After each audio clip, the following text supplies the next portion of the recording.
Welcome to the podcast where relationships, confidence, and determination all converge into an amazing, heartfelt experience. This is Speaking from the Heart. Welcome back to episode number 182 of Speaking from the Heart. And before I go any further, Happy New Year 2025 as we kick off a whole new series of Thursday interview episodes, starting with our first guest of the new year, Joseph Descans. Joseph was born in Indiana and moved to San Diego, California at 7 years of age with his mom and sister. At the age of 12, he became a surfer and graduated from Torrey Pines High School in the class of 1982, and then graduated in 2000 from Point Loma Nazarene University. In addition to being a surfer, Joseph is an arborist, contractor, author, speaker, coach, snowboarder, and fisherman. Today, being on the show, he's speaking about his book, HOSEA, The Prophet Who Married a Prostitute, in which, in the story that he writes, a wealthy contemporary Hosea, by the direction of God, marries a prostitute and starts a family. You know, I have to say, something like this, kicking off the new year, talking about prostitutes. And before you tune out on this episode, why don't you take a listen to it? Because I think that Joseph's conversation with me focuses on a number of different aspects. Not only the authorship, in which is why it was such an important work that he did, but also what is the thing that really at the heart you've been working on for so many years and you needed to be pushed forward to be able to complete that. And we talk a little bit about how it took so long for him to get to this book and really get that written. But I think that we learn that even as we try to figure out how we get through these situations that we have in our life, even if we find ways in which we express ourselves, especially in writing, how can we make an impact? Whether that's on God, whether that's on something that we need to do next in our lives. I think you're going to learn quite a lot today about how we can put ourselves into a whole new adventure if we're just willing to challenge the status quo. If we're able, in this case, to take a contemporary stance on our traditional process, maybe even an idea of how it is that we are able to make such a big difference in other people's lives. But with that, let's go to the episode. All right, we're here with Joseph Descans. Joseph, thanks for sharing your heart with us today. Yes, thank you for having me. Yeah, absolutely. Thanks so much for taking some time and actually trying to work this out. We had some technical issues getting started, but it's okay. We got there. We're on the other side of it, and I'm super pumped to have you on the show. I already let my listeners know a little bit about your background, but I wonder if you could just give us a big, broad overview of what landed you into California, just to set the stage, because we're going to focus a lot more on your book today, more than anything else. But I'm wondering if you could give us a big snapshot of what landed you in California when it was all said and done Okay, for very us. good. So I was born in Indianapolis, Indiana. And I don't know, maybe when I was 5, my parents got divorced, something like that. And so then my mom brought my sister and I to California. I remember traveling across the United States. I think it was a Volkswagen bus or something like that from Indianapolis to California. Ended up in San Diego, and I've been here ever since. What do you like about California, if you don't mind me asking? Being that I'm a Pennsylvania city slicker over here, I don't really understand the California Right, dreaming right. So for analogy. me, I mean, here in San Diego, you've got the sun and the ocean. I surf. I was a professional surfer for many years. My kids all surf. It's about 10 to 15-minute drive to the beach where we like to go from my house on the freeway. So it's a lot of sunshiny days. The weather's temperate, right? It is hot in the summer, but it doesn't get too hot and too cold. We don't have the big extremes. And of course, I can go surfing pretty close to year round. So that's the attraction for me. I actually wanted to ask you about that a bit because I saw that that was a big part of your background, that you are a surfer. And I'm wondering, for my listeners that aren't like on the West Coast or have even gone any sort of surfing before, what makes you excited about surfing or even doing that activity in the first place? Because for me, I never done that. I'm more of a farmer where I grew up. So like that's sort of my background more than Yeah, anything yeah. else. We use this term stoked, right? The whole world kind of hitches that up with surfers and gnarly too. So I'm both. But here's a funny story for you. I was going surfing one day. I was down at the beach and I wasn't at the beach. I was up on the street, but I was running down to the beach, like kind of a little jog, right? And so these tourists stop me Yep. and I park on the street. You come to the end of the street. There's a little roadblock type thing, at the end of the road. It ends at the beach, but it's not the beach, it's a cliff. So you have to go down a little cliff. And so they stop me and they go, "Excuse me, why are all the surfers running?" And so I looked around, I saw a couple other guys and they were both running too. And it was only the surfers, right? And so I'm all, wow, that's interesting. And so I said, "We're just stoked. We're excited about going surfing." And so they're, "Oh, okay, thank you, bye." So it was really funny. We got all these people all over the place and there's three surfers and we're all running to the beach. So it's pretty funny. So it's definitely the stoke factor. Surfing, getting in the water is invigorating, right? It just is. And then surfing and riding the wave, it's super special. It's fun. Obviously there's a skill. There's the whole dynamic of paddling out, catching a wave, and then making the best of the wave. Some people are happy just to get out there and ride white waters. Of course, I surf professionally, so I'm kind of at a different level on that. But nevertheless, riding waves is just really exciting. That's all there is to it. I feel like I've been riding waves for all kinds of different other reasons in my life. So I'm sure that it has an excitement and thrill in itself, especially with catching it at a certain time. I mean, is it true too that the surfer community is really close knitted and really tight when it comes to different things? They're trying to get that wave, especially if it is a hurricane coming in. I feel like there's some diehard people that really are out there for the thrill of getting that perfect surfing Right, right. opportunity. There's definitely is. There's the search, there's the planning. I mean, even now, especially when I was surfing professionally, surfing big waves, looking for the big waves, the big swells, and being at the right place at the right time when the big swells came in, there's a lot that goes into it. Now we have Surf Report, and so you can get a whole lot of information from that. But back when I had less information, I worked mostly off the weather radio. And so the weather radio would give you the winds and the swells, the local wind, and then there's a buoy out there 100 miles, Tanner Bank, and you get different information from up north and down south, the different buoys. And so all of this information I would listen to and analyze it carefully and plan. And of course, you want to be out there for the best days, the best time, and there's a lot that goes into it. We've learned a lot along the way as far as predictions and stuff and where the swells are coming from. There's intervals, like how close are the swells together. And you learn there's some little bit of information from all of that tells you how it's going to be. So it's definitely a little bit of work to find that perfect day and to plan it and be there. Yeah. Yeah. Oh, yeah. You have to definitely set up enough time for yourself and to be able to enjoy that experience and even have the patience, if you will, even if there is a good Uh-huh. report to actually catch one. So thanks for sharing that because I feel like I'm going to surf right into your book. And I've been really excited about this because it is a fiction piece. I just found this out for my listeners as I was talking to Joseph before the show.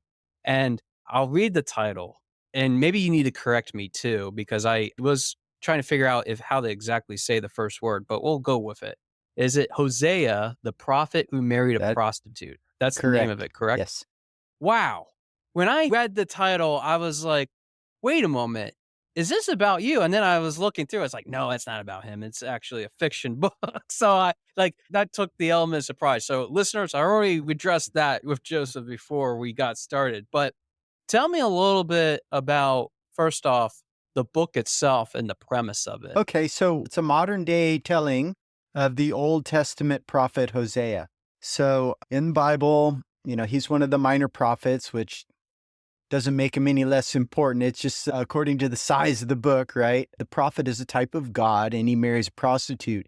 And so it's God talking about his relationship with his people as they're going back and forth between different gods, which he calls harlotry, right? God's experience with this relationship is like being married to a prostitute who's constantly out running around on him. And so this is the most graphically displayed in the books of Kings and Judges and Chronicles, right? Where they talk about the kings, and Israel was pretty solid going after other gods, but Judah went back and forth. And so that's where it comes from. So it's God's story, basically, in a sense. That's what it's about. What led you to actually thinking of this idea outside of it being in the Bible and being one of the stories? Because I do remember this even growing up as a kid. My stepfather, I didn't tell you this, was a Lutheran pastor. So I was exposed to a lot of those different things. I didn't have direct connection with church and going on a regular basis. But I was wondering, why write a story that's fiction based? Okay, so what happened is when I first conceived this, 2012. So my habit was to take the kids to school in the morning and then come home and pray. And so when I prayed, it was usually kind of walking around the house, walking around the kitchen. And so on this particular day, I just started praying, and I was praying for a half an hour, and things were feeling a little different. I was just praying in the Spirit. And after about a half hour, this movie came to me.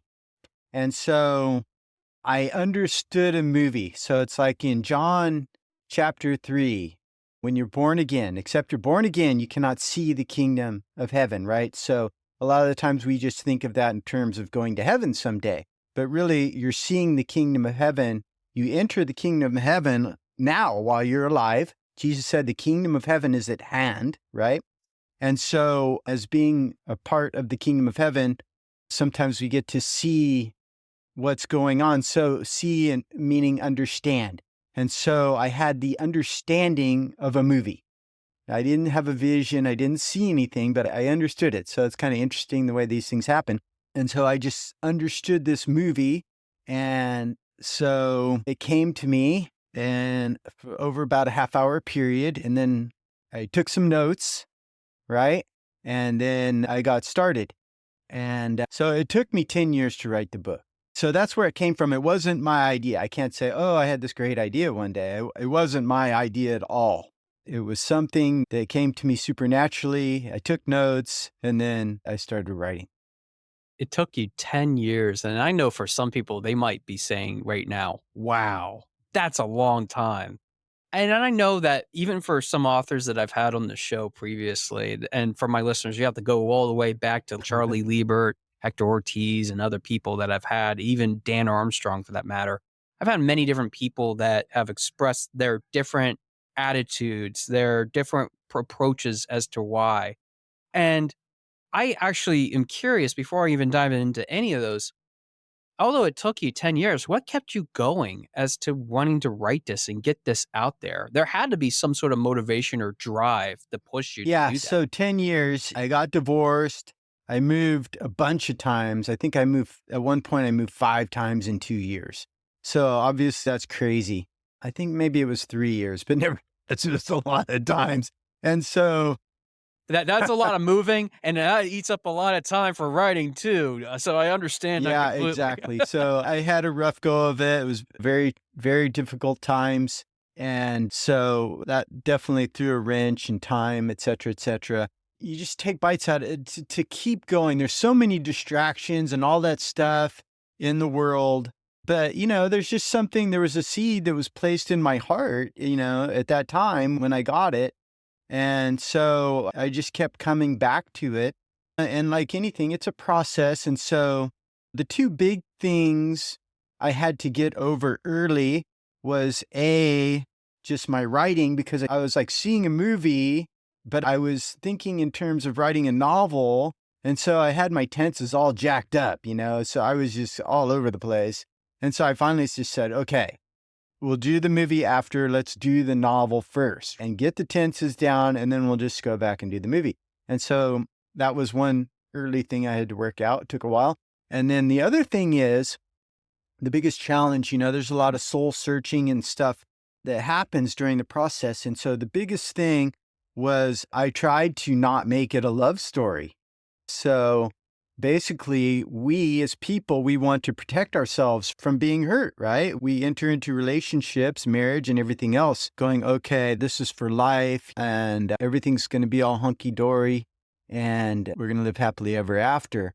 But Hosea, he doesn't come into it like that. He comes into it knowing already that I'm marrying a prostitute and she's going to be running around on me, right?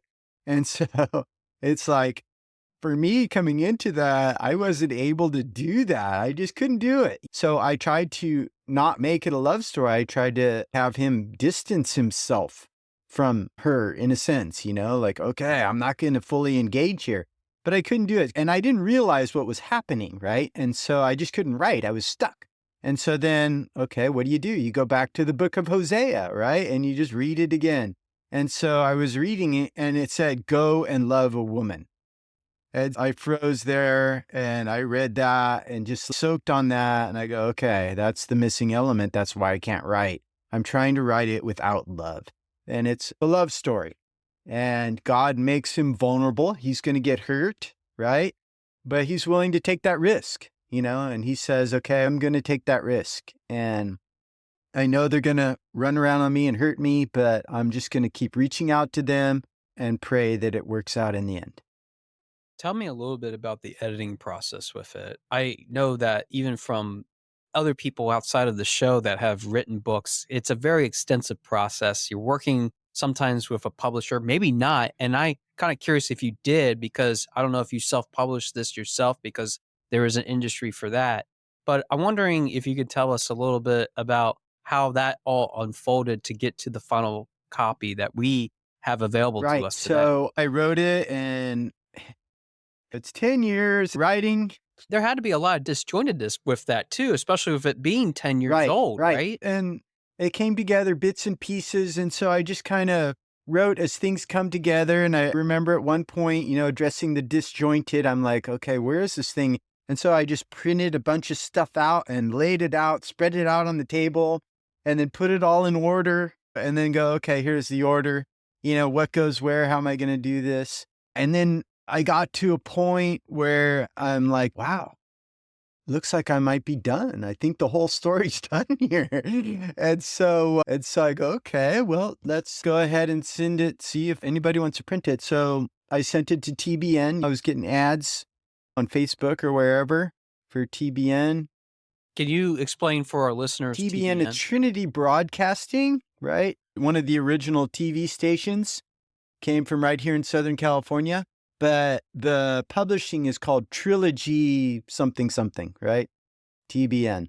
And so they wanted to keep the acronym or whatever. And so, but call it something a little different. So it's called Trilogy. And so I just saw an ad for them. So I communicated with them. They asked for a few chapters. I sent it to them. They said they love it.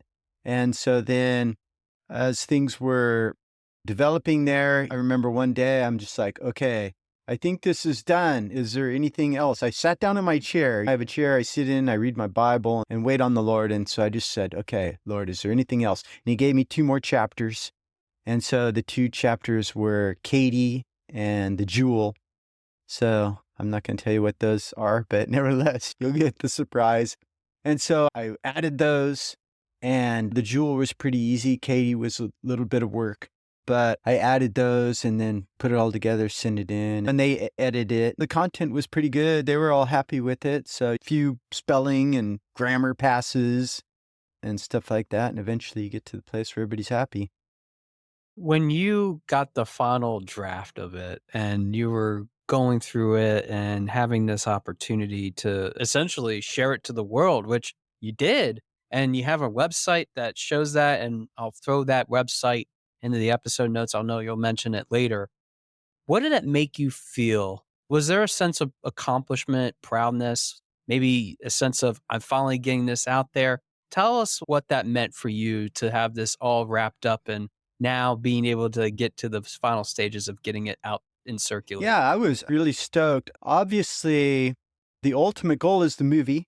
So I did recently finish the screenplay, and I've got that in editing right now, send it to an editor. But yeah, that was exciting. And so I did write another book out all the way back in 2006. And so that was If You Want to Grow Rich, Plant a Tree, Biblical Insights into Growing Residual Income. So the thing with that is I wrote it and then I realized that I knew nothing about marketing because I thought you put it on the internet and everybody's going to want one. And I didn't sell a single copy. And so it was there. It had a landing page and I Trust didn't know me. how to market. I was going to say, yeah, trust me. I've had episodes, even of this podcast, I put them up, 0. And I'm like, what happened here? So I can And understand. Yep. No, I'm sorry. I had to share yeah, that too. That just to show the humanity that we have these creative outlets and we sometimes get smashed down. right, So right. And yeah. so, coming into this one, I was with TBN and there's expectations and they don't promise that they're going to market it. It's kind of a hybrid type thing where they help you, but then ultimately it's up to you. So my primary marketing strategy at the moment is to be on podcasts like this one. So here we are. Nevertheless, so it doesn't sell itself. Just so you know, I was watching an ad on Facebook and some guy came on and says, "Oh, you can write a book and it'll practically sell itself." And I'm like, no, they don't. They do not sell themselves. So I've sold more than 0, but nevertheless, you do have to market it. I think, once I get the movie up, when people get to see the movie, that'll help a lot.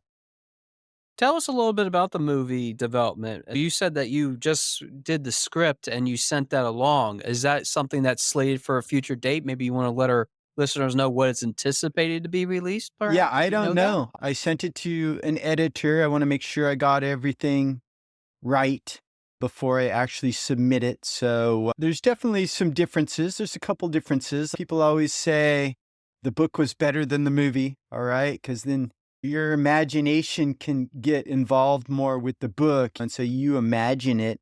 And so it's hard for a movie to live up to that. Nevertheless, I don't have anything. Nobody's bought it yet. So we'll find out where it goes when somebody buys it up and makes it.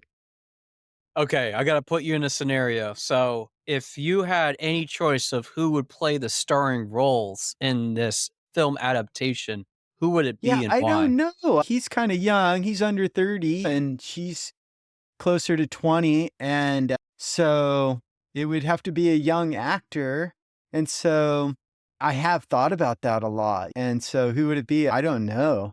My kids did acting. I got my kids into acting. My girl did a Nutella commercial. So I've got 4 kids and 3 of them have done some kind of commercials.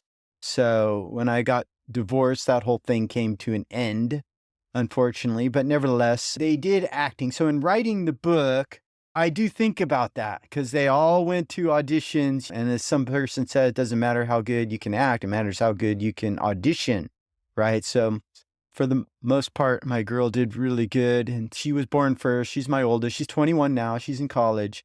But she was really good auditioning. But I think about that, but also just in my writing style, something that happened in the acting classes really stuck with me. And that is one of the classes they were in here in San Diego. The teacher was talking about the moment before. So the scene starts, and there was always something happening before the scene started, right? It didn't just happen out of nowhere. And so people are carrying thoughts and emotions and wearing whatever clothes or whatever coming from the scene before. And so just something I was always thinking as I'm writing about the emotions. And I noticed that when I'm editing other people's work that I'm helping them with the emotion, what emotions are people bringing into this scene? How are they feeling? And so a lot of the times people are kind of describe the scene and whatever. And, younger writers really love to describe things. And so it's like, okay, you don't have to spend that much time describing the vase. It's not that important or other things. Mhm. What we want to know is how the people are feeling, the human interaction, what's going on here? What's the emotional dynamic that's happening here? So I was always thinking about that a lot as I was writing it. So it's not just the action, but how the people are feeling. lifting ourselves from this and noting that we're almost out of time, I kind of had this question that formulated as you were speaking about what you want people to experience. What do you want other people to experience when they read your book? What is it that should be the reaction that they should have after reading it? And obviously, I'm very broad in that question because let's be real, I didn't read it. My listeners probably haven't read it. They might pick it up afterwards. What would be something that you envision, being that you're the author of it, that they should take away as a feeling? The whole heart of it is exactly what happened in the book of Hosea, why God did it. And that is how your sin impacts God, how it hurts him. And so that is what we need to take away. God's out there, you're living your life, but the things you do impacts him, you know? It is a relationship. And obviously we live in a Facebook world and all the social media, and you get to see all the stuff. It brings you into people's living rooms and their lives, maybe sometimes more than you want. But as I'm kind of looking into oftentimes strangers' lives, Facebook friends are sometimes on the other side of the world and you never met them or anything, but the things that people are doing, living their lives and saying they have a relationship with God. And I'm thinking, how could you be doing such and such things when you have a relationship? Do you not know that this hurts God, these things that you're doing? And so that's really what God wants to bring our attention to in the book. And that's what I want to do also. Speaking of what you want to do, what's next? You wrote this and you did the film that you're hoping to get into reality. What's beyond that? I do have another novel book movie that I want to write once I've done all I can do and learn all I can learn about publishing and book writing and movie making from this. I've got another one and I'm calling it Lily's Long Day. It's modeled after my girl as a little girl and her personality type. She's very outgoing and vivacious little girl, really bubbly personality. It's a single day in the life of this girl, and it's an action-packed day, early morning to midnight. A lot of things happen, and it's just a really fun book. And of course, it's got God and family and stuff like that in there, and just kind of an adventure. One day in her life, really exciting. I'm looking forward to doing that. I love that. And it pays homage to not only your family, but also gives a little bit of insight for even her. When she gets older, she'll be able to read that book too, be like, Dad, you wrote this about me? What an awesome dad. I know that I have no kids, but I have to assume I lived through it with my friends and their experiences with it. So I will take your word that this will be something that will help so many people when it's all said and done to kind of have a different perspective. But Joseph, I want to give you the last few minutes here. I want you to let people know how they can pick up the book, Hosea, the prophet who married a prostitute. Perhaps they want to get in touch with you. Maybe they have some questions for you about the book itself. Maybe they want to learn a little bit more about you. I know you do a number of other things that we didn't even cover today, but I was wondering if you could spend the last few minutes letting people know how to do all that. Okay, very good. Yeah, so the best place you can go, the easiest place is josephdescans.com. And so that's my website. That's where you can find the book, and I'll be making some changes there and stuff. You know what? I just emailed myself at the website and I didn't get my email. So I'm going to go, what's going on here? I started working on that yesterday to uncover that. But nevertheless, you can get me there. You can find me on Facebook, Joseph Descans. And then I've got an entrepreneurial group, Stoked Entrepreneurs, kind of helping people build residual income coming off my other book that I wrote. And I just remembered too, I've got another website. It's called The Deep Production Company. And I've got some of my kids' stuff on there and whatever. I made it a while back because I have aspirations to do kids' stuff. Obviously, that's my book that's yet to come, Lily, when they were in acting and stuff. So I got a little bit of stuff on there. And Instagram, what am I? Two Cat Rescuers. That's my YouTube channel. And I forget what I'm calling myself on Instagram. How embarrassing. Tree Cat Rescuer. There we are. Yeah, Tree Cat Rescuer. Yeah, I was going to help you out there. Yep. And those are all the places you can find me, at least for the moment, that I know of, that I can remember. No, that's good. I love it. Hey, for my listeners, even if there's more, I'll throw it all in the episode notes for you to go check him out. Follow Joseph and his adventures, especially with all the things that he's doing for the entrepreneurs and even for his book. But I want to say to wrap up, Joseph, it's always a fascinating conversation. Like I've said to you earlier, I've had a number of authors on the show, and each of them bring a different perspective and they have a different way in which they come about it.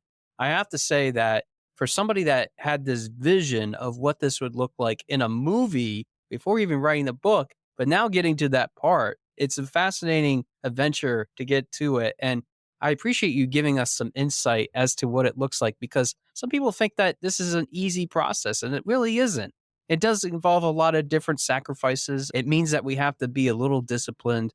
And even along the way, we have to find a way to even be noticed, be marketable, and even talked about the fact that even your first book, it wasn't successful, but you learned lessons and you're now making this into something that is a reality. So for all those reasons, Joseph, thanks for being on Speaking from the Heart today. Thanks for sharing your story with us. And I wish you much success with the script and getting it out there for all of us to watch. I can't wait to see you on the big screen. Awesome. Thank you.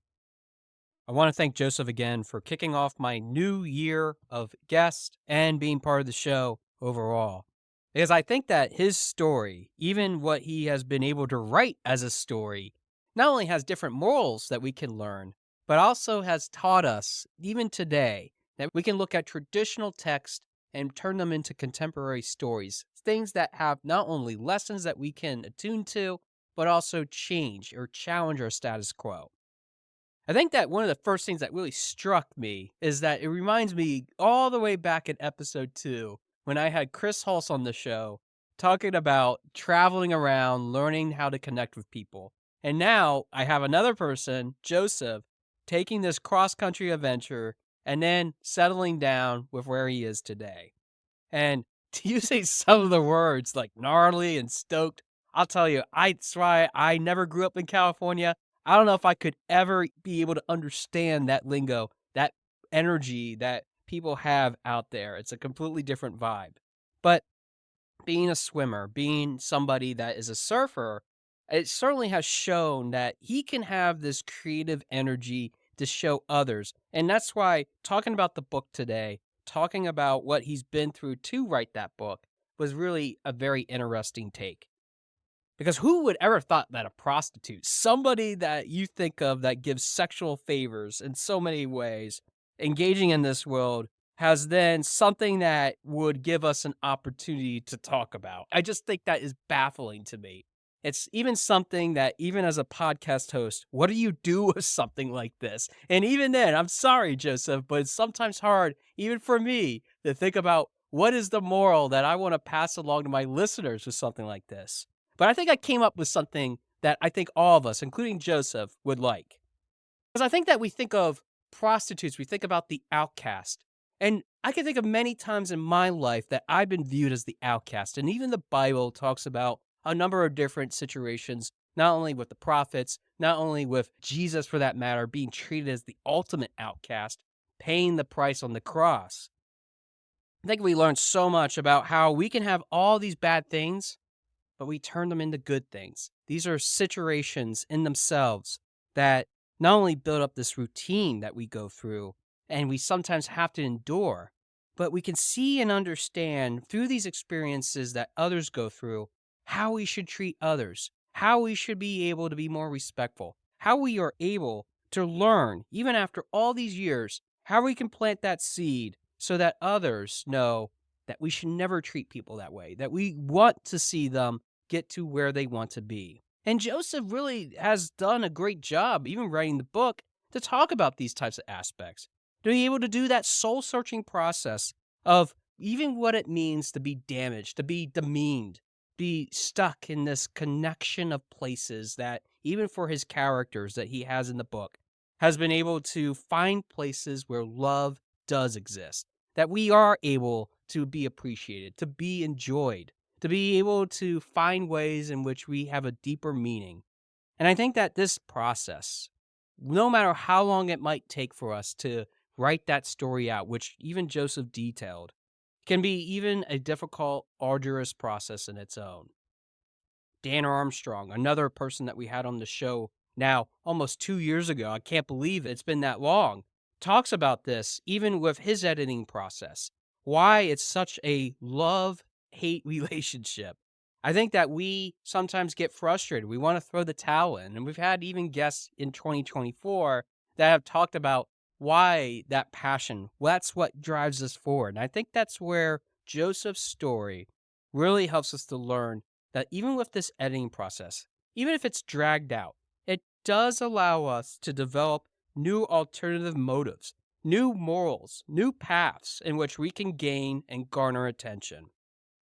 I think it's not about selling ourselves, though, because even if we want to be an author, we still have to say to ourselves, what is it that people want to buy? What is it that we want to have as that relationship that connects everything together? We have to hustle sometimes to get what we want. And unfortunately, prostitution might be viewed that way. Even though it's illegal in many of the states here in the United States, there's a different interpretation of prostitution across the world. I'm not even saying today that I want anybody to partake in that type of activity. But what if it would look like that we were able to at least talk about it, figure out why those things are taboo, why those are issues in the first place, why we aren't able to really express ourselves more deeply with more meaning. Because writing in itself, talking about this, is an expressive activity. Learning how to put this together, even in a film adaptation that Joseph is working on with a director, can create such an expression of not only ingenuity, creativity, but also how we can make an impact on others, especially in Joseph's case, God. I think that we have to learn that pushing through a number of different situations, a number of different things that might be impactful to us, is what really is at the crux here. It's what really puts us into a position of what we want to do to succeed. And I think that we've heard so much about that term of endearment that Joseph had to do today to get to writing this book, which has been pushed off, put back on the table, pushed off, and put back on again. We've heard about, even on other episodes, of what it means to find that path forward, even when we see things that are obstacles that we have to jump over, destroy, or do something completely different. Just know that even with all these things, all these opportunities, all these distractions, our obligation, our feeling to connect with others, means that we have to learn and grow and prosper with all these different attitudes surrounding us, changing the status quo, making us feel like we belong, and achieving what is really deep inside our motives.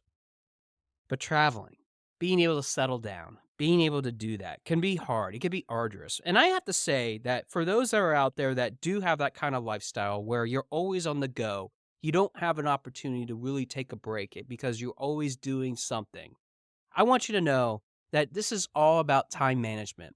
This is about how you can connect yourself to the bigger world out there, being able to share what you have on your heart, what's on your mind, what you have experienced, and giving people a different perspective. Writing in itself is a beautiful way to do that, and it's something that I have even started to do with my own blog on my business page, Your Speaking Voice LLC. So if you are interested in following my blogging journey, you can also go check out yourspeakingvoice.biz/blog. I have to say it's easier than that for yourself. You don't necessarily have to follow other people. You don't have to follow what they are doing because we are manifestations of our own destiny when it comes to learning from example. Joseph's example is from God. Your example might be from somebody that's even closer than that. But nobody would probably say to you that you can't get any closer than God. And I can completely respect that. I can understand why that is a process in its own.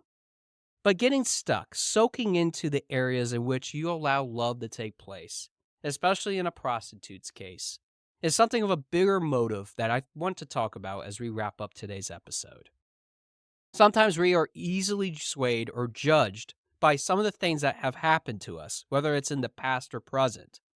In the more recent episode, in which I talked about how we can become the brand new you, I talked about the importance of seeing that we already have that identity.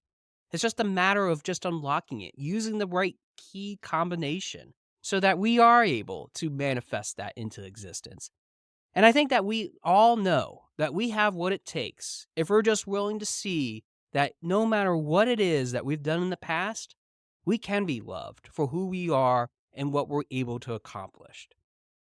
What we're able to accomplish means that we have to also get unstuck from what we have been feeling, what we've been thinking of ourselves. And that in itself can be a very challenging exercise. I urge you, even after today's episode, if you're still on the fence about this new year and you're not quite sure how to best move forward, listen to what Joseph has been through. Listen to why writing this book was really important to him and gain inspiration as to how you can make such a big, impactful difference in your own life. Because God's impact, or even any kind of other impact that you want to have, starts from a place of just desire. What is it that you really want to achieve by having that go into existence? What is it that you want to see as a result of all these things that you've been working on come to life? And I think that once you do that, once you see what is ultimately possible, you are going to achieve it. You are going to become a different version of who you once thought you were. I don't know about you, but this year is an opportunity for us to even start writing our own story again. It's a brand new chapter. I'm starting chapter 38 this year, and I'm super excited about what it looks like to be able to do that. So join me and join others that are willing to do that. Go on that soul-searching adventure. Go cross-country if you want to. Become a surfer. Learn a different language. Learn how to become more engaging. Don't engage in prostitution, but learn about prostitution in a way in which will help you become more informed, more educated, and maybe even be more creative in writing stories like Joseph has. Because even at the end of the day, even if you think this is crazy that somebody would ever write something like this, I want you to know that you have a seed that you plant. And that seed can make such a big difference, even if you believe it doesn't, and can impact others, even a prostitute. Learn how not only how you can make an impact from today's episode, but learn how you can change the status quo if you're willing not just to become the best version of yourself, but learning how you can help others to do the same exact thing. And I think that's pretty gnarly. Thanks for listening to episode number 182 of Speaking from the Heart, and I look forward to hearing from your heart very soon. Thanks for listening. For more information about our podcast and future shows, search for Speaking from the Heart to subscribe and be notified wherever you listen to your podcasts. Visit us at www.yourspeakingvoice.biz for more information about potential services that can help you create the best version of yourself. See you next time.